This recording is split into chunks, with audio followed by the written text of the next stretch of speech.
Well, I guess, again, I keep extrapolating about to professional football since it does appear to be that's the way we're working. Like, there's no way the Giants should be able to buy out Ben Johnson in the middle of his Bears season and say, we have an opening, we need you, and we need you now. Obviously, the calendar's different.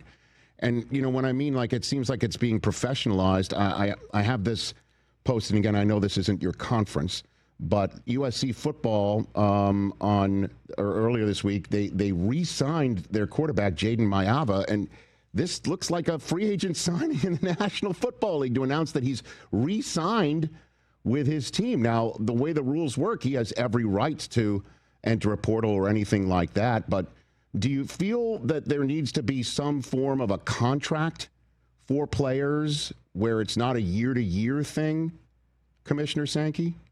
There are contracts with players.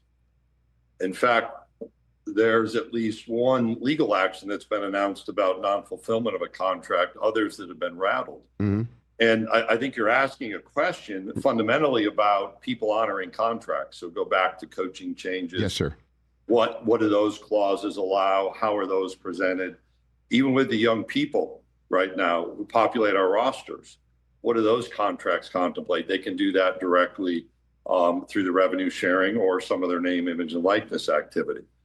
How far does it go? So people will advocate, well, collective bargaining is the solution, mm-hmm. except that nobody's external rights in professional sports are governed within a collectively bargained agreement. So there are a set of issues here that are very different than just this direct, we've got 30 or 32 franchises, and that template overlaid on a collegiate template solves every problem.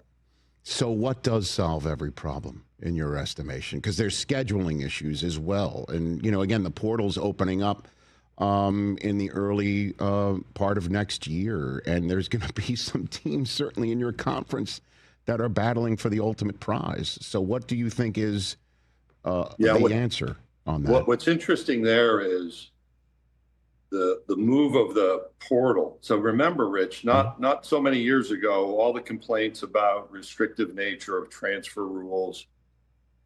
I've actually had our staff go back and grab the quotes where everybody said, hey, this change to the transfer opportunities in football and basketball, it's going to be great.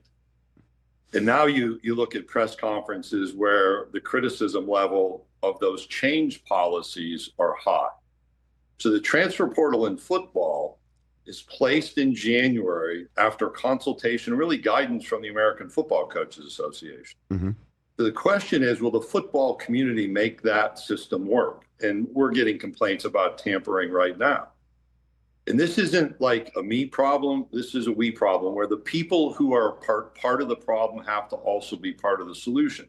So I think the first step to identifying what's better is, okay, what do we have to address? So first of all, we put all of this signing activity right after the season ends, really forcing coaching decisions. So move that later, whether that's high school or transfer individuals. Mm-hmm. Let's move that, right? Let's change that dynamic. The second is we need the ability to set national standards. And if you go to elements of the Alston case, I'm not an attorney, but it says, look, you can keep going through the courts, you can go to Congress, you can look at collective bargaining. I'm not sure those are all the elements. You can go to states and try to have common state legislation. We've tried that. That hasn't been a productive effort. We're now in this congressional conversation because whether we like it or not, Congress does have the ability to set national standards. Now, whether it will or not, that's a pretty tough proposition in this political environment. And so it's the then what?